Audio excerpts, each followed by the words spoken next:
Uh, Friends, I have great pleasure in introducing to you Professor TETALI PRASAD. Professor Prasad is a Regents Professor at Georgia Tech and holds a faculty position in the School of Mathematics as well as the School of Computer Science.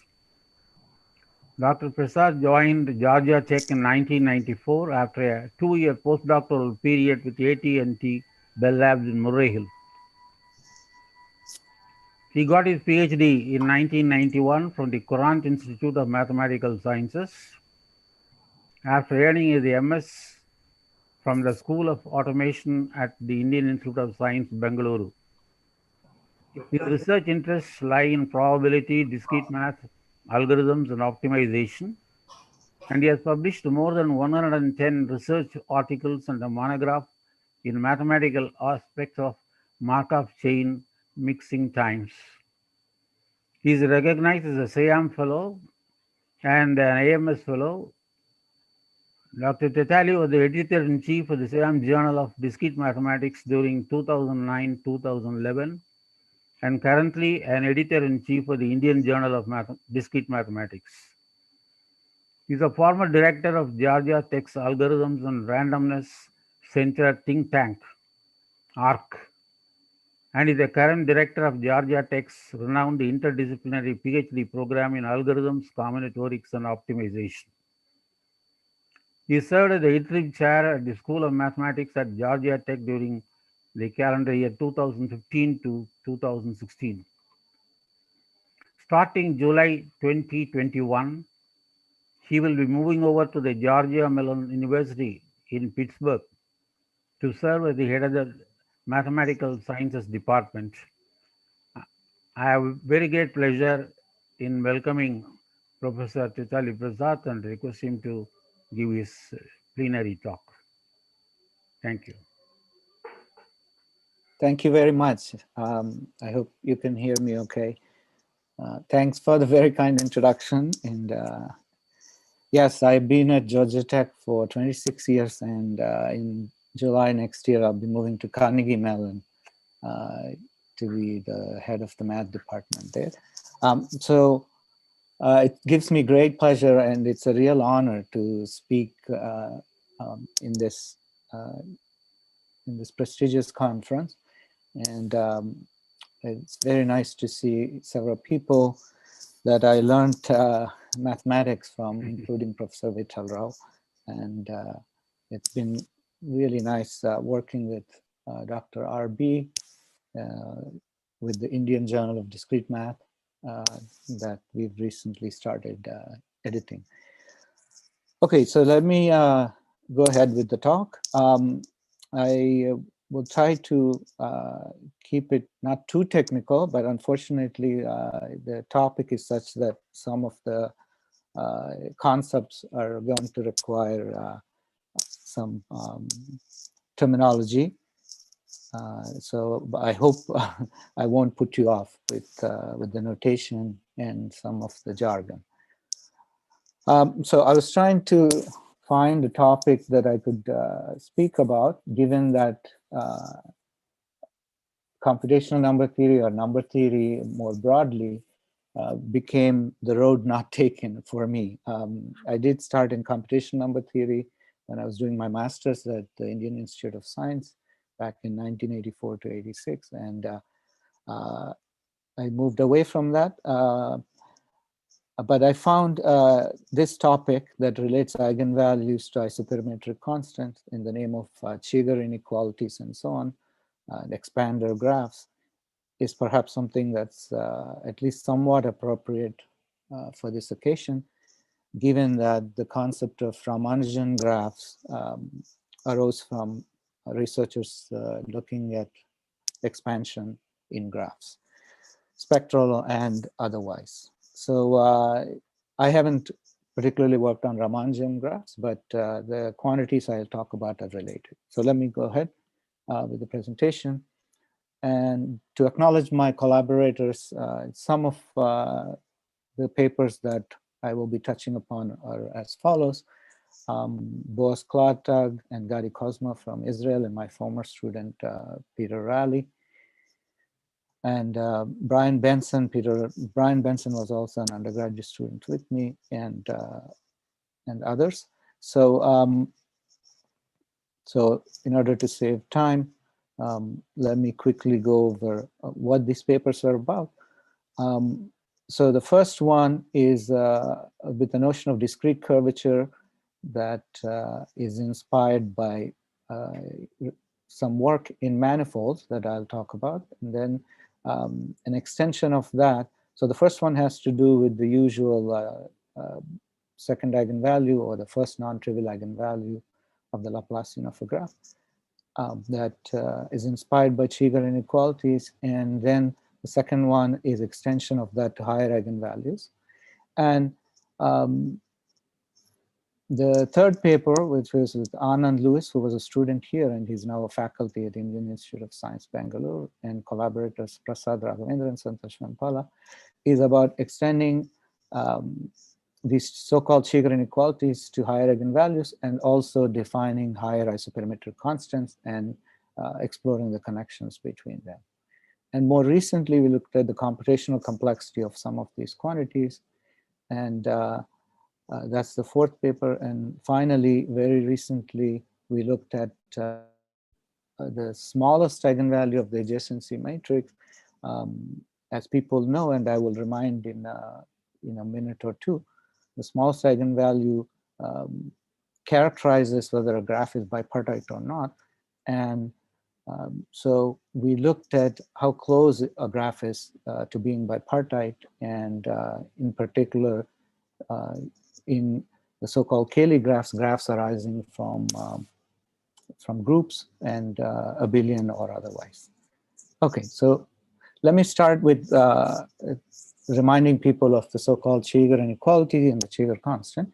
So it started in some ways in the manifold and differential geometry context. So I won't stay with this context. I'll quickly move to graph theory and talk about eigenvalues of adjacency matrix and Laplacians of graphs. But since this is where some of the concepts began, let me start here. So M is a compact Riemannian manifold without boundary of dimension n, and we can look at the volume and such things, or normalize Riemannian measure, mu, and if delta is the Laplace operator, then and nabla f is the gradient, okay, then the first non-trivial eigenvalue of a manifold can be characterized using the min-max theorem by this inequality.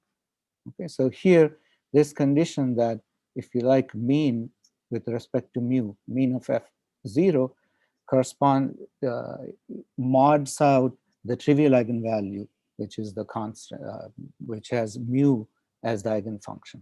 Okay, so the min-max theorem says, if you, another way to write this is, I can think of infimum over f, ratio of these two, and you look at f in the orthogonal space to whatever is given by the first eigenvalue or first eigenspace.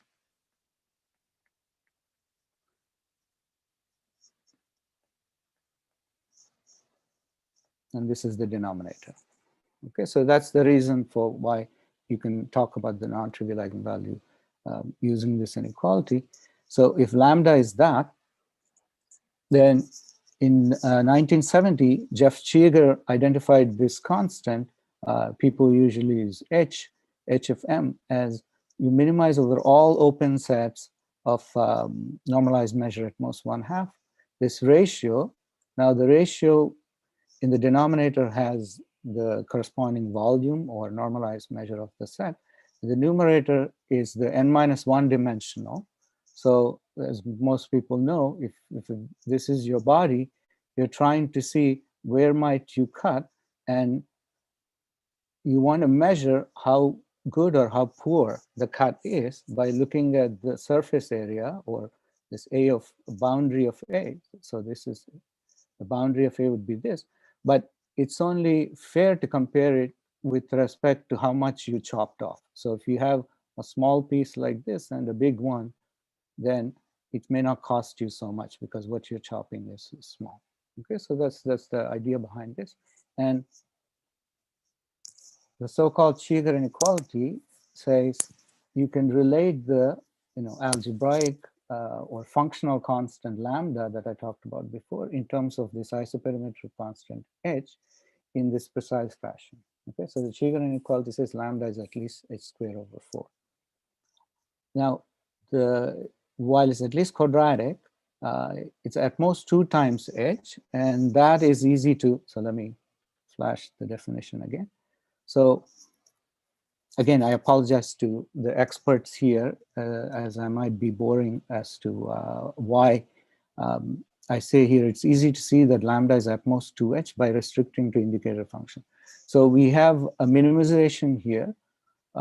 If we go back to the original definition, if we go back to the definition of lambda, this is a minimization over all functions. So if I restrict myself to indicator functions, then that's a smaller set. So the corresponding quantity is only going to be larger, right? So, and that's a natural way to arrive at the definition of h. So if you start with the min-max definition of lambda, which is over all functions, and restrict to indicator functions, then out pops the definition of h. And so Cheeger said, well, that justifies the definition of h. How close is lambda to h, or a function of h, given that this inequality is straightforward? Okay, and so that's the background. Not as well known, particularly in the graph theoretic context, is the so-called Boozer inequality. So let me quickly go over that. So while the previous bound says lambda at most 2h is straightforward, one could ask, is there a possibility to improve that? Perhaps with some assumptions. Okay, so Peter Boozer proved the following results. So indeed, with an additional assumption that, if you have the notion of Ricci curvature, and if you have an assumption that is bounded below by not necessarily 0, it could be negative. So Ricci curvature is a local notion of curvature in manifolds by a function of the dimension and say some constant delta. So n is the dimension of the manifold. Then Boozer showed that, in fact, you could potentially improve the linear upper bound. So the 2 times h was the easy upper bound. You can have a quadratic h square upper bound. So depending on the dimension and the bound on the curvature, either h or h square could be the upper bound. Okay, so that was the philosophy, or that was the idea behind Boozer's inequality. And I made some remarks here. It says this proof is geometric, relating volume growth to the lower bound that I showed here. Let me briefly mention, I think I better scroll up here. Hopefully you can see the full slide then.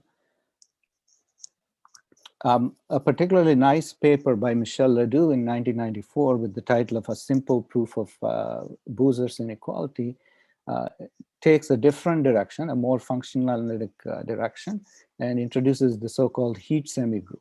So P sub t, e to the t delta, where delta is the same Laplacian and t is the time parameter.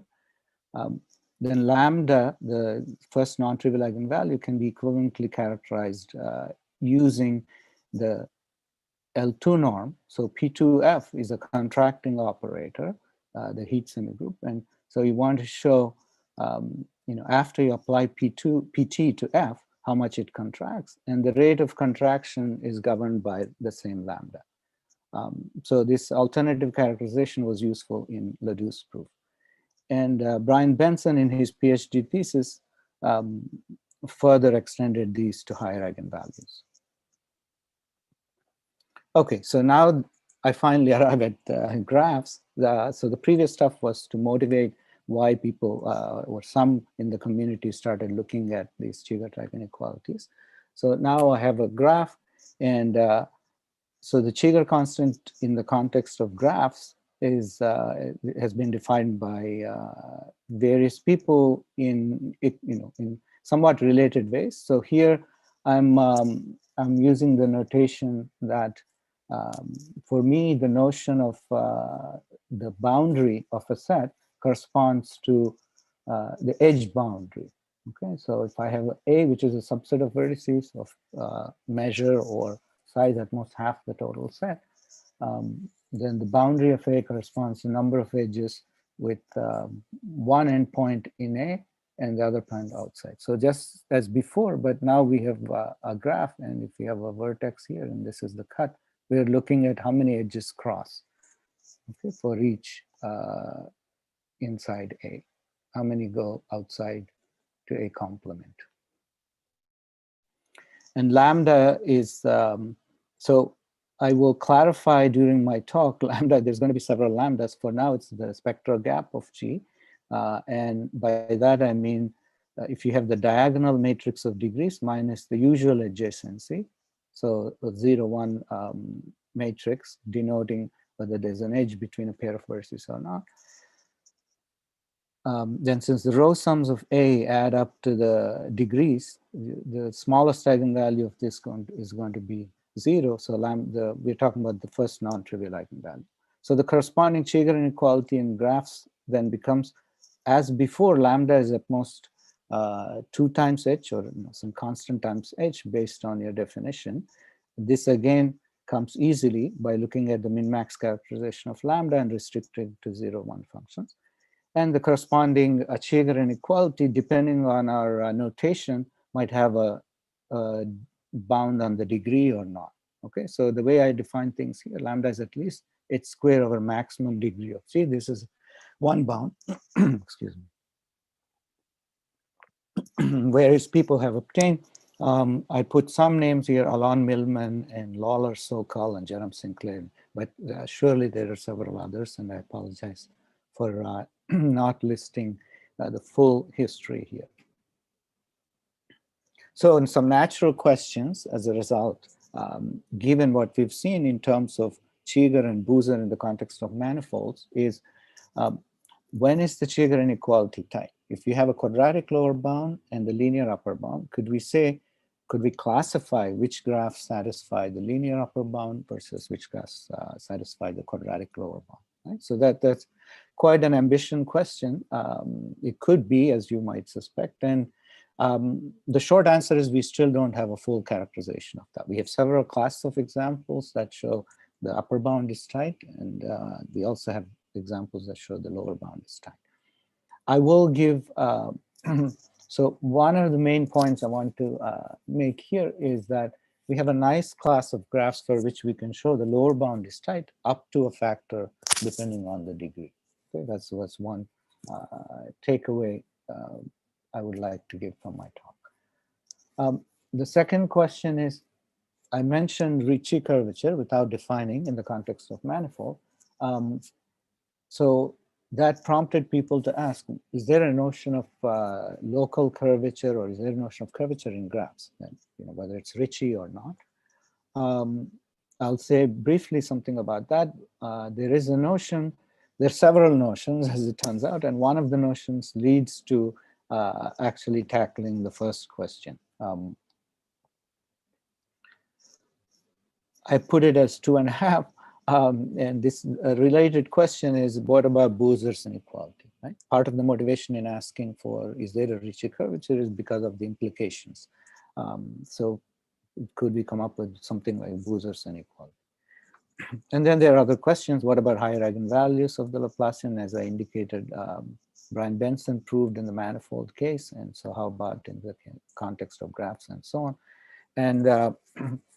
And as I already alluded to, what about other, the other extreme eigenvalues? So if you look at the adjacency matrix, if you have a D regular graph, then the eigenvalues are between minus D and plus D.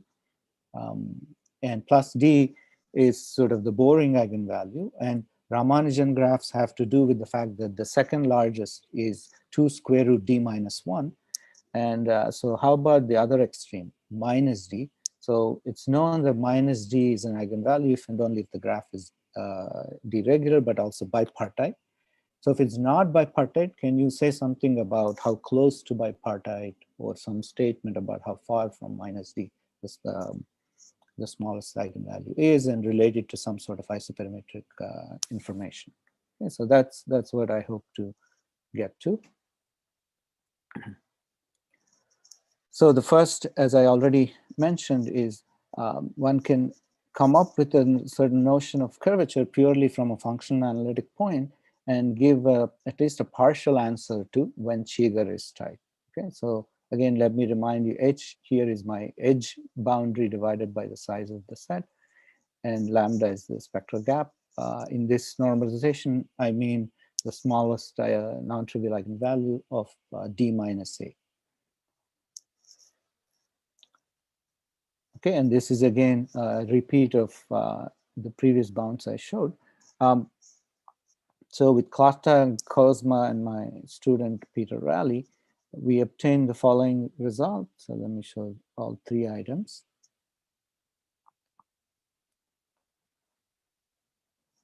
Okay, so I will define in the next couple of slides what I mean by Bachner with parameter K. Again, this is inspired by literature from, not from, particularly from graphs, but from other spaces.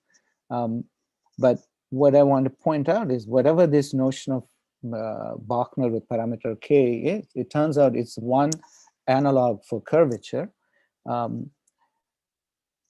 We showed if you have non-negative curvature or Bachner with parameter K, non-negative, then first of all, you could show the spectral gap is at least that bound, K. And using the previous item, okay, so since I haven't defined K, I'm not spending too much time on what exactly the previous item says, but take my word for it that with this lower bound, you get that lambda, the spectral gap, is at most quadratic in Cheeger constant H.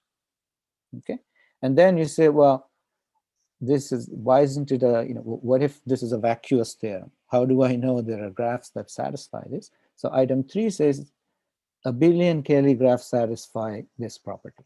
Okay, so if you put 2 and 3 together, then you get a conclusion that says for a billion Cayley graphs, in fact, you have the quadratic upper bound. We always had the lower bound that lambda was over here, is at least h squared over the maximum degree. So this tells you that up to a factor depending on the maximum degree, you now have at least a class of graphs, namely Cayley graphs arising from a billion groups that satisfy the quadratic bound. Okay, so now let me move on to saying what is this Bachner with parameter K. So this next couple of slides will look a little technical and messy, but trust me, it's going to simplify quite a bit. So here is a definition using again some jargon that I'll explain in a minute. We say Bachner with parameter K, or curvature of a graph is at least K. So it's a local definition, as you would expect if you're trying to come up with an analog for Ricci curvature. For every function on the vertices of the graph and for every vertex, you need to satisfy something. Okay? So roughly the left-hand side is a quantity depending on the second neighborhood. Any convexity or curvature type, convexity or concavity should look at second derivatives. So that's where this is coming from. And it, roughly speaking, it measures how much the function is changing in up to the second neighborhood compared to the first neighborhood and the vertex itself. And the right-hand side is just the change of the function in the first neighborhood. Okay, so let me go on and unravel this. So again, delta, the Laplace operator, is defined so that at each point x, you sum over the neighbors and then see how much the function is changing. Okay, f of y minus f of x. And this gamma operator for any two functions f and g is defined again as the difference in the neighborhood between the function at x and its neighbors y. Okay, so if you now look at gamma f comma f, so for brevity I'm denoting by gamma of f of x. Sometimes this is called the gradient of f of x, the length square. This is in the quadratic sense, it's measuring how much the function is changing. Okay, so that's gamma f. And we say curvature of the graph is at least k if for all functions you apply this gamma operator twice. So gamma 2 of f, that's how you access the second neighborhood and the function in the second neighborhood. If gamma 2 is at least some constant k times gamma of f. Okay, so this is a definition that's people refer to as gamma 2 calculus. So let me skip the somewhat technical looking definition. The point I want to make is you can make it completely explicit by unraveling the jargon. And so gamma 2 f of x comes down to this particular quantity in terms of the function on the graph. So d is the degree. I'm assuming I have a d regular graph. So the first quantity is sum of squares of the function, where v is the neighborhood, a neighbor of x. This is sum of squares plus the square of the sum. And then this quantity is the one that measures the second neighborhood. So x is where we are sitting at. This is the x. So now I'm summing over neighbors of x and then v, and then u is a neighbor of v. So u is the second neighborhood of x. Okay, how much the function is changed. So just to give a glimpse of that. This slide is to convince you that at least on several standard examples, one could actually roll up one's sleeves, not too high, and compute some of these constants, or some of the, one could come up with estimates or even exact equality for the curvature. Okay, so for the complete graph and the discrete n cube and so on. Another standard example in this context is the set of n factorial permutations, and the graph on that is defined using transpositions. Pick any pair of elements and transpose them. Okay, this is not just adjacent, all transposition. Turns out this has curvature too. So there are several examples where this curvature is non-negative, and if you remember, the main point I was trying to make is that if curvature is non-negative, then the quadratic lower bound is in fact also an upper bound on the spectral gap. Okay, so that's so here are some examples, and in this work we also gave an example showing why abelian. It's given that in general you need a abelian condition, and we give a graph that's not abelian, for which the if the theorem were true, it would have violated what we know about the Cheeger constant and the spectral gap. Okay, so let me move on. I have a few slides talking about this notion of discrete curvature. So what I mentioned is just one way of looking at curvature, inspired by the so-called gamma 2 calculus. And there are several names here, and indeed there are several other definitions and approaches to local or global notions of curvature on graphs. There's also a paper called with the title Liao inequality on graphs, because Liao inequality I had, I think, on the manifold slides. Liao inequality was instrumental in Ledoux's proof of Booser's inequality. And so various of these approaches, what they focus on is they look at how the gradient, our good old calculus 101 gradient of a function, how it satisfies the chain rule and various nice properties, which we don't have in the discrete context. We can define the gradient of a function by saying how much the function changes locally, where the locality is given by the adjacency in a graph. But unfortunately, the discrete gradient is very fragile, so it doesn't satisfy the chain rule and many others. So in this work, which is quite interesting, by S.T. Yao and collaborators, they came up with, they observed that this gradient satisfies the chain rule at least for square root of f, right? You would like to say what happens gradient of f squared or gradient of e to the f, can you relate it to gradient of f and so on in terms of chain rule? So with the square root, with the chain rule working for square root, they managed to prove some interesting results. So that's one, but there are several. So I will list a few here, but let me not spend too much time on this. I think this is, yeah. This is to indicate there are various approaches. So there's an approach using contraction or so-called path coupling in Markov chains. There's an approach from PDE people. And we introduced with a probability group in Paris, a probabilistic approach to define. And so these are not taking random shots. Some of these are inspired by what's nicely developed in the optimal transport literature in PDE and manifolds.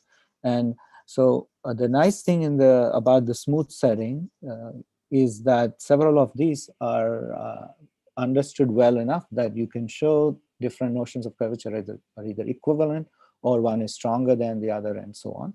Unfortunately, in the discrete, I could take each of the potential definitions and develop some theory, but in general, they turn out not to be equivalent. Okay? There are some relations, but not as much as we would like.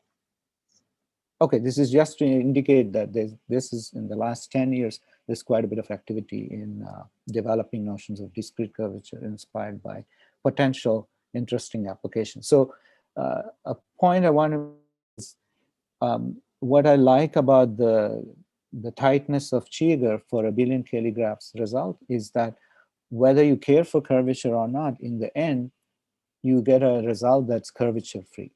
So the first result said if it's non-negative curvature, then the quadratic lower bound is tight.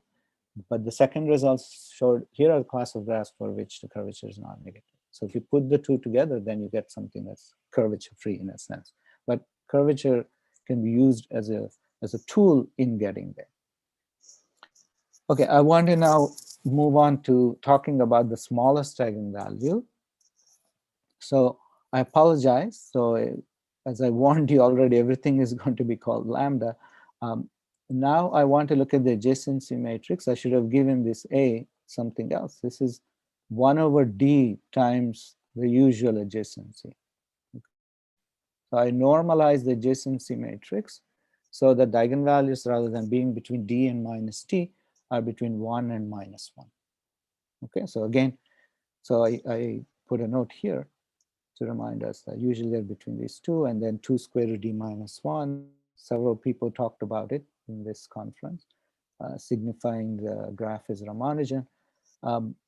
Ramanujan, I've been in the West too long, I'm mispronouncing Ramanujan's name.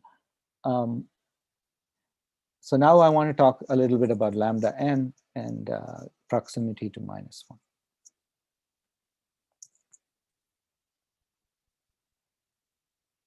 Okay, so as I said, minus 1 characterizes bipartiteness. And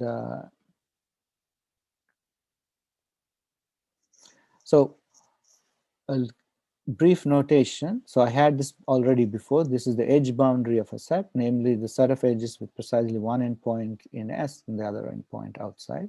So these edges cross the set. The standard expansion in graphs, vertex expansion, is defined using the so-called outer vertex boundary of S. So let me denote by out of S the set of vertices that are not in S but do have. So again, if I have something like this, if this is my set S, then this is the outer boundary. So there are vertices here. So if this is the set S, there are vertices here that are connected to. Okay, if there's a vertex that's not connected, that's not in the outer boundary, but there may be a vertex that's connected like this. Okay, so these are the outer boundary vertices.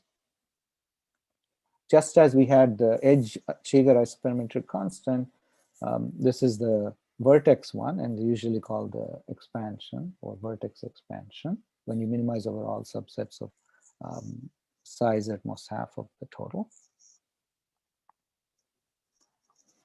So a few years ago, this paper interested in Lie groups, actually. In the appendix, they sketched an idea that said, if a non-bipartite Cayley graph is a combinatorial expander, meaning in either of the senses, H or H out that I defined before, if in either of these, it's an expander in the sense that it's bounded away from 0. Okay, let's say h out is bounded away from 0, irrespective of the size of the graph. So it's at least 1 over 100. Then it must also be a spectral expander. So now, in the sense that lambda n is bounded away from 0. So of course, it would not have been surprising if it was talking about the usual lambda, right? The gap between the largest eigenvalue and the next largest, and the combinatorial expansion. But this is saying, in the context of CAYLEY graphs, that that's also true in terms of lambda n being bounded away from -1. Okay, it was not quite a quantitative statement, but they had some ideas and explaining why that should be true. So combining this with Cheeger's inequality, observe that so the max of the absolute value of the eigenvalue, right, since they're between -1 and 1, this is bounded away from 1 if it's a combinatorial expander. So the question is, can we make it quantitative, and what's the tight result we can prove in this context?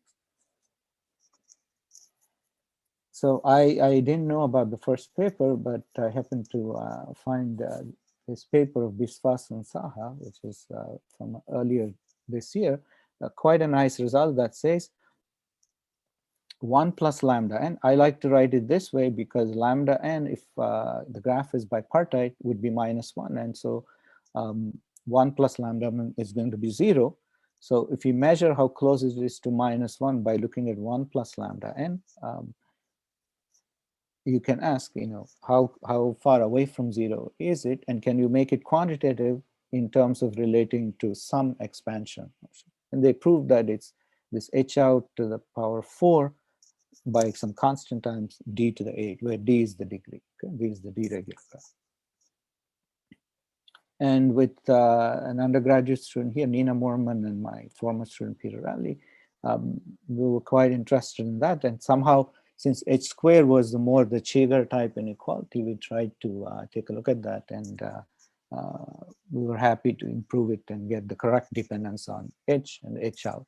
So we showed that it's in fact at least h squared over d squared. So I probably won't have time to go over the proof.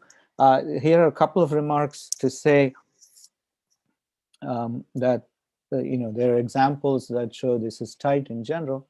I don't think I can see the chat if there are questions. So I hope the host will alert me, but certainly at the end there'll be an opportunity to ask questions.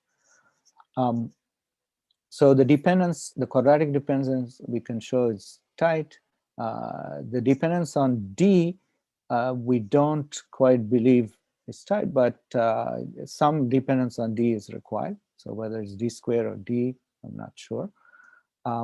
Also, there are examples in our paper that show, so MRT refers to our paper, that one cannot expect a converse in the sense there's no lower bound on h out in terms of lambda or a quantity I will introduce in a minute, beta,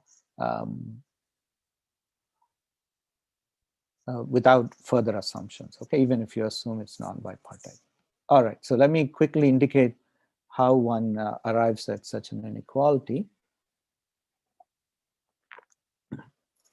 So here is an interesting quantity beta of G, which is referred to, which is called bipartiteness constant.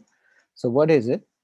Well, take two disjoint sets L and R, and for a given pair of sets, the bipartiteness ratio, if you like, is number of edges that go from L to outside R plus R to outside L. Okay, the same quantity divided by D, which is the degree, and then the size of L union L. Okay, this may be funny looking. This is equivalent to the following quantity. Okay, you can also equivalently say it's number of edges that are completely inside L. Okay, both endpoints inside L, both endpoints inside R, plus what goes outside L union R. Okay, so these two are equivalent. And beta of G, the bipartiteness constant, is minimization of this quantity, minimized over all possible ways of choosing disjoint sets L and R. Okay, so again, beta of G is over LR that are disjoint of BLR, and BLR is this ratio. And so when when I looked at this, this was introduced, I'll mention in the next slide or two where it was introduced.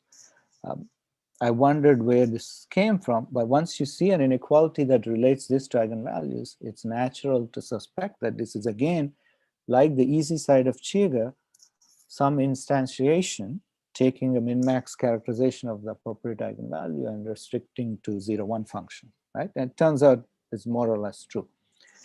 But first, let me say beta of G is 0 if the graph is bipartite. Why is that? Because if the graph is bipartite, the edges are like this, I can take L and R to be just the two parts of the bipartition.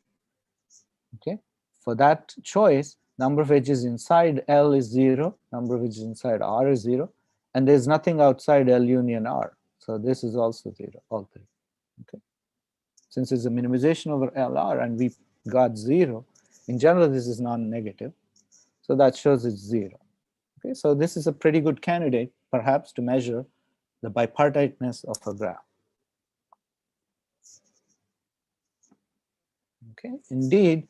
So I knew about this result from Luca Trevisan's paper. He was interested in the max cut problem, computational questions of max cut of a graph, and he considered this. So he derived this inequality, but I think he hadn't known that prior to that, quite a while back in 1994, there was a paper of Desai and Vasantrao that they defined a slightly different constant, but the ideas are pretty much there, and also independently by Bauer and Jost. So this looks familiar to us by now, because if this were the spectral gap and beta were H, then this would have been the Cheeger inequality, the easy side and the non-trivial side. And so indeed, beta comes naturally if we start with the definition of lambda n, which is, again, the min-max definition says, right, for example, lambda n, we would be saying min over all vectors x of x, inner product of x with my, this funny normalized adjacency matrix, right? We would be saying this. And because it's 1 plus, otherwise we get negative. So if you do 1 plus, then you can simply add 1 plus and then plus 1. That would be the definition. But now you take an optimal pair L and R achieving beta, let's say, and take X to be plus 1 on L, minus 1 on R, and 0 otherwise. Okay, this is a candidate choice, and 1 plus lambda n is minimization over all choices of X. So if you do this choice, then you get the easy side. Okay, so just like before. So the key to our improvement, as I'm running out of time, let me try to wrap up in the next couple of minutes. So the key to our improvement was in defining a similar to beta type quantity, but what we call beta out, which depends on the vertex neighborhoods. So rather than looking at number of edges inside L, number of edges inside R, and then the outer boundary edges, so we define this new quantity beta out, which is defined using number of vertices in S, who also have a neighbor in S, and similarly for R, and then the outer boundary, vertex outer boundary of L union R. We managed to, together with this Trevisan et al. Type result, we could relate the beta to beta out naturally, because from vertex to edge boundary, you can always go between the two, but by giving up a factor of t. But looking at beta out was made it much easier for us to and improve the Biswas-Saha result. Okay, so I feared I would not have time to talk about the proof and so on. So let me wrap up and get to and say just final remarks. I already said there's results on higher eigenvalues with Peter Raleigh and Brian Benson. We published a paper last year in the International Math Research Notices that has some of those results. Let me skip ahead and get to some open problems. So can we characterize the graphs which satisfy non-negative curvature, right? We don't have a full characterization. We have some class of examples. Or when the Cheeger is tight. Right, so this was using the Bachner parameter, etc. But so these are potentially related. Also another, so mu here is my 1 plus lambda n. Okay, so can we characterize when the quadratic bound on beta is true for the smallest eigenvalue? And there are other interesting graphs. There's something called Tramari lattice, which is defined using triangulations of a regular polygon and not crossing partition lattice and so on. And we don't know, we don't have tight bounds on the spectral gap or isoperimetric information for these graphs. So what's interesting about these two is that these belong to a class of more than 100, all of which are instantiations of the nth Catalan number. So all these graphs have the number of vertices that's the Catalan number, and the adjacency is defined based on the combinatorial interpretation of that Catalan function. Okay, and so let me thank the organizers and pause with this slide. But if there are any questions, please.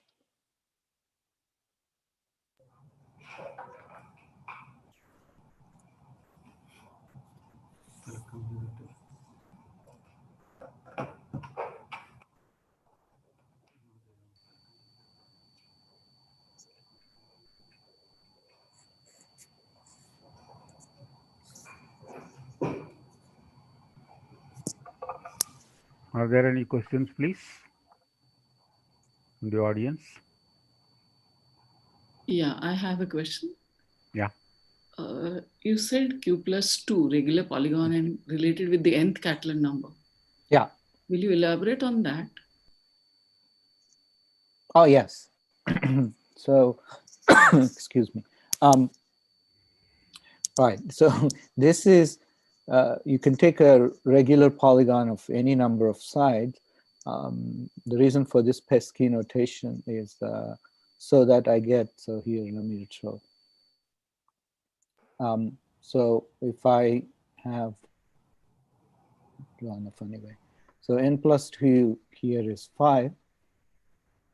Okay. And so it'll turn out I always have n minus 1 diagonals, no matter how. So first of all, my space, the Catalan space, is all possible ways of triangulating an n plus 2 polygon. Okay. Yeah. And so this could be another, and so on. So the number of, if I choose n plus 2 for the polygon, then the number of triangulations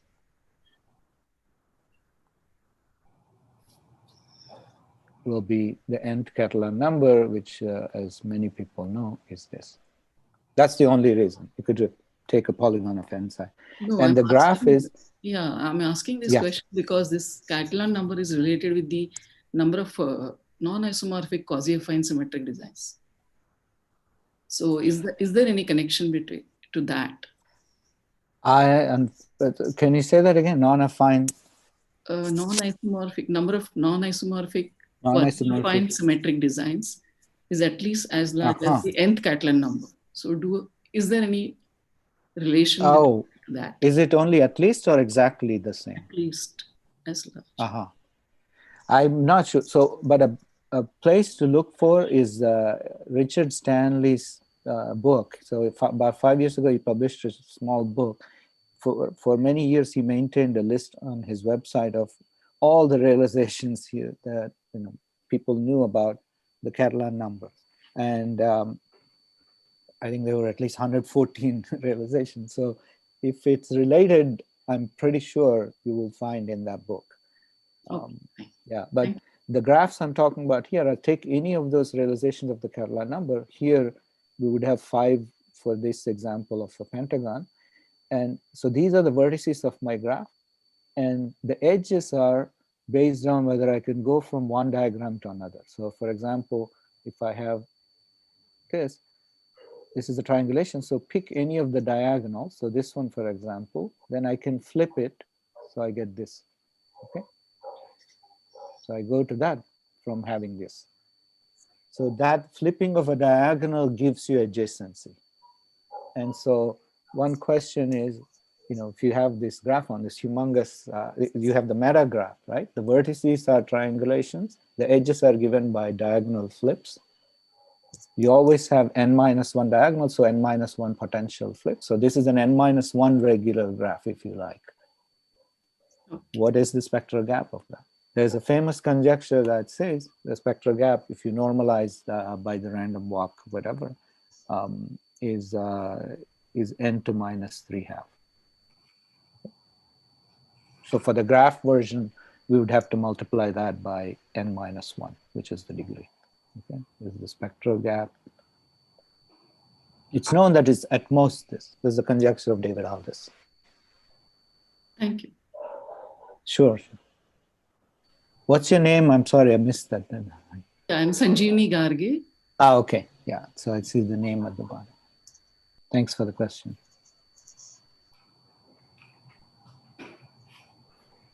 Any other questions?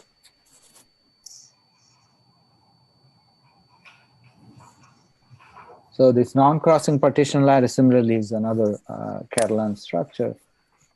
If you take all partitions, then we get the Stirling number of the second kind.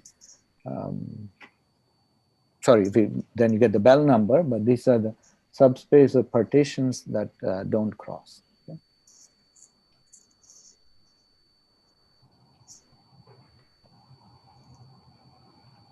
Any other question, please?